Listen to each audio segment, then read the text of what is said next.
नाज़रीन रमज़ान शरीफ़ शुरू थींदे ई मिठियाणी में जेके आम वाइपे जूं शयूं आहिनि उन्हनि जा अघ जेके आहिनि चोट चढ़ी विया आहिनि। जो ग़रीब मज़दूर तबिको आहे उहो सख़्तु परेशान आहे। अचो त उन्हनि सां ॻाल्हि ॿोल कयूं उन्हनि जो छा चवणु आहे। रमज़ान शरीफ़ अचंदे ई मिठियाणी शहर में महांगाई उरूज ते पहुची वई आहे। मुख़्तियारकार खे जेको अचे थो हिते विज़िट करणु उनखे घड़ी खण लाइ त रेट दुरुस्त थी था वञनि पिया, पर पोइ जॾहिं हू वञे थो त साॻिए रेटनि ते कमु शुरू थी थो वञे पियो।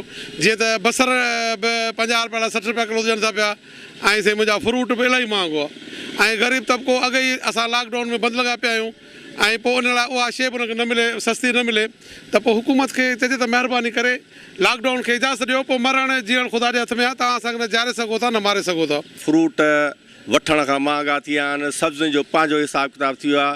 हीअ त जेको आहे भलारो महीनो आहे, हिन में सस्ताई हुअणु खपे, पर उन जो उबतड़ कमु थी वियो आहे। तव्हां यकीन कयो त असां का बि शइ वठी नथा सघूं, ईअं वञी था जेको आहे सो लसी पाणी ते रोज़ो खोलियूं, बाक़ी फ्रूट वग़ैरह खां असांजो कमु सॼो चढ़ी वियो आहे। थी विया हर शइ जा अघु, इहो सब्ज़ी फ्रूट दाल चांवर हर शइ महांगी थी वई आहे। हिते ग़रीबनि जो जीअण जंजाल थी वियो आहे। दर्जी परेशान लॻा पिया आहिनि शहर में, लॉकडाउन लॻी पिया छिती, कारोबार कोन्हे को, खोलियूं था घड़ी सां वरी सिपाही था अचनि वरी बंदि कयो, ज़ुल्म लॻो पिया शहर में। ऐं हिते त माना हिक खां ॿीं कयो वेठा आहिनि, हर शइ महांगी, 10 वारी शइ 30 रुपया, भाॼी बि महांगी, ॿियूं बि शयूं महांगियूं। मुख़्तियारकार अचे थो उन रूबरू सस्तियूं शयूं विझनि था, वरी उहे रेट।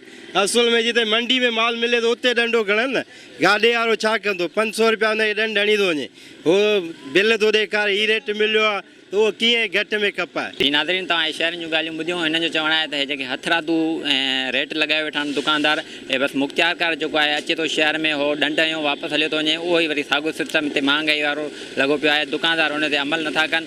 जीअं त जेके शयुनि जा रेट आहिनि ॿीणा रेट कयो वेठा आहिनि ऐं जेके मज़दूर तबिको आहे ख़ासि करे मिठियाणी जो उहे परेशान आहिनि ऐं जेके रोज़े जी अफ़्तारी या सहरी कनि था उन्हनि जे लाइ जेके शयूं जेके वठनि पिया उहे महांगियूं पियूं मिलनि ऐं हिननि जो सिंध हुकूमत खां मुतालबो आहे त हिननि ते कंट्रोल कयो वञे।